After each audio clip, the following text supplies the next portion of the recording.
रामकृष्ण हरी. मित्रांनो, देहू म्हटलं की संत तुकाराम महाराज आठवतात. पण देहूजवळ असलेला एक डोंगर असा आहे जिथे तुकोबारायांनी एकांतात बसून विठ्ठलाचे चिंतन केले, अभंग रचले आणि भक्तीचा अमृत वर्षाव केला. त्या पवित्र स्थळाचे नाव आहे भंडारा डोंगर. भंडारा डोंगर हा देहूजवळील शांत आणि निसर्गरम्य डोंगर आहे. वारकरी परंपरेनुसार तुकाराम महाराज येथे येऊन एकांतात बसत असत. येथे त्यांनी विठ्ठलाचे नामस्मरण केले, ध्यान केले आणि अनेक अभंगाची रचना केली. काही परंपरानुसार त्यांना येथे विठ्ठलाचे दिव्य दर्शन झाल्याचेही सांगितले जाते.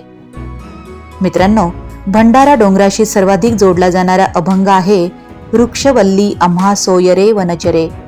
हा अभंग निसर्ग, पक्षी, वृक्ष आणि ईश्वर यांच्यातील एकात्मतेचा संदेश देतो.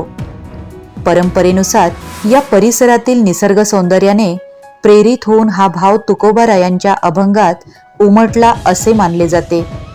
याशिवाय तुकोबारायांनी हजारो अभंग रचले.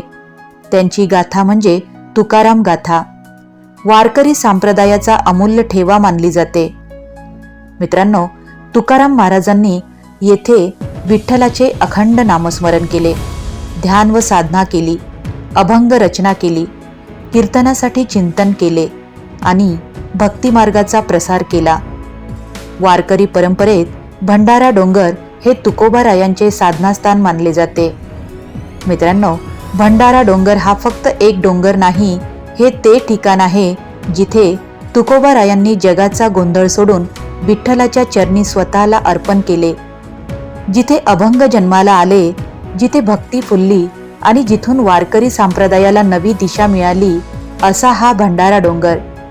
आजही लाखो वारकरी भंडारा डोंगरावर जातात, कारण त्यांना वाटते की ज्या भूमीवर तुकोबाराय बसले, ज्या वाऱ्याने त्यांच्या अभंगाचे स्वर ऐकले, त्या भूमीवर उभे राहणे म्हणजे भक्तीचा अनुभव घेणे होय.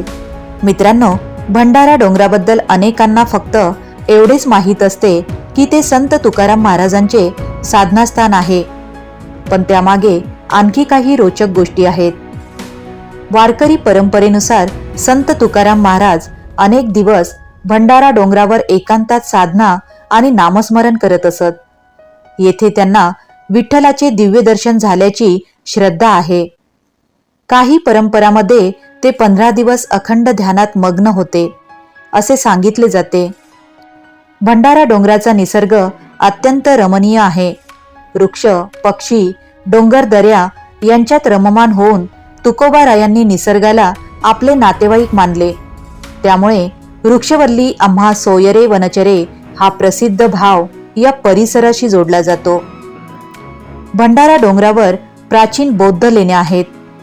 अभ्यासकांच्या मते या गुहा साधारण इसवी सन 2ऱ्या शतकातील असू शकतात. म्हणजेच संत तुकाराम महाराजांच्या काळाच्या खूप आधीपासून हे ठिकाण साधना आणि अध्यात्माशी जोडले आहे. मित्रांनो, भंडारा डोंगर हे एक असे ठिकाण आहे जिथे प्राचीन बौद्ध वारसा आणि वारकरी भक्ती परंपरा यांचा सुंदर संगम दिसतो. आजही येथे विठ्ठल रखुमाईचे मंदिर आणि जुन्या लेण्या दोन्ही पाहायला मिळतात.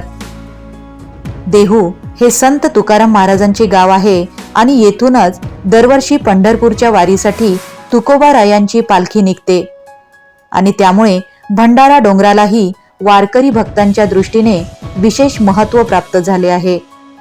मित्रांनो, भंडारा डोंगर हा फक्त एक डोंगर नाही, ही ती भूमी आहे जिथे तुकोबारायांनी विठ्ठलाशी संवाद साधला, जिथे अभंगाचे अमृत झरले आणि जिथे निसर्गही भक्तीमध्ये सामील झाला. आणि म्हणूनच आजही लाखो भक्त या पवित्र स्थळाला भेट देऊन तुकोबारायांच्या स्मृतींना वंदन करतात. मित्रांनो, संत तुकाराम महाराजांच्या साधनेने पावन झालेल्या भंडारा डोंगराची ही माहिती तुम्हाला कशी वाटली ती कमेंट्समध्ये नक्की सांगा.